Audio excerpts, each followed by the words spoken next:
taking the time out of the day to interview a no-name brand like myself.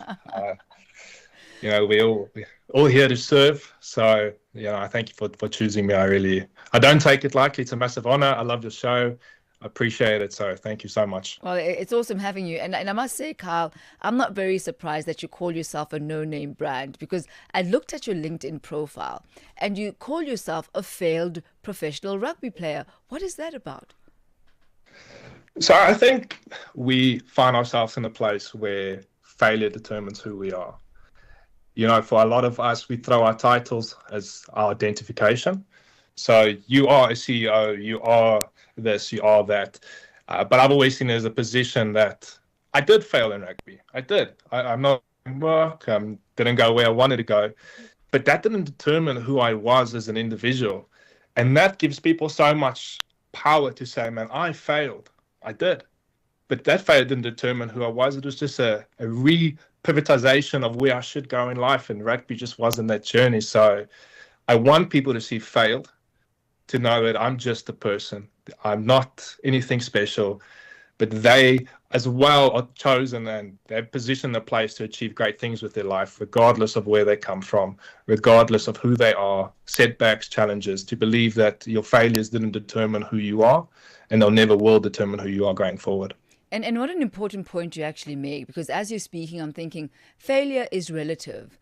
For somebody else, just being a professional rugby player for themselves, that would be a success. But because for you, you didn't reach the heights that you wanted to reach within that professional career, and therefore you call it failure for yourself. But how did your family receive your pivoting from professional rugby to then pursuing a business career? And why business? Is this something that was always in your bones?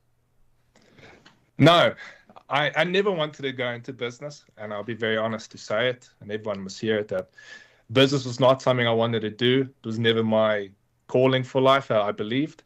I wanted to be a rugby player. I trained very hard, and I did everything that I can, and it just didn't work. Now, I can sit here and I can blame coaches, and I can sit here and blame everyone around me, but I just wasn't good enough, and that's the reality, and I did everything, but it didn't work. So my journey into business was one where I was kind of forced, where I had no other option. My family wasn't too happy about the move from rugby into business. I think there was this massive expectation that I made it, or whether that expectation was from them or from myself, I will never know. But I realized that my life was now going to be used to add an impact. So we started our first business and it failed miserably. Started second business, failed miserably. And third one was started to reach great success. 22 became a top company in the country. And I realized that we could either throw this title on myself now and be the big man in the room, or can I say that how does this pivot and how does this impact our nation? We sit in a place which is in a reality of 70% of youth, 18 to 25, is unemployed. Now, I'm not going to sit here with that statistic and say that's good. I want to be the person that uses business to give hope for someone else, that uses business to be able to put food on someone else's table. And what a calling in life that I'm so privileged to be able to help people put food on a table, to put food on a table for myself. So it wasn't something that I wanted to do, but it was something that I've embraced, and I understand that this is the responsibility behind the business. The accolades, the awards mean nothing if it's not impacting people, and that's all we can do. And that's what I'll serve my life in business to do, is drive that impact. I want to move forward, but I really can't before asking you this. How far did you go with the professional rugby? So I played for the Vodacom Bulls. I never played an official cap. I was in the training team holding the tackle bags. I went overseas to a club called SAXV Charonet Rugby in France. It's close to a place called Bordeaux in France. So I can speak French, which was quite exciting, a different adventure on its own. And then around the age of 21, so I had a 3-year stint, and I realized, I played rugby for the wrong reasons as well. I didn't care about the team, and I've been open enough to say this. I was all caught up in the lights and the glamour and everything that came with sport, and I made that my identity, and realizing that my identity was not rounded and founded in a good place, you moved by anything. Good times, you're on a great high, and if the times went low, man, you find yourself in this horrible place.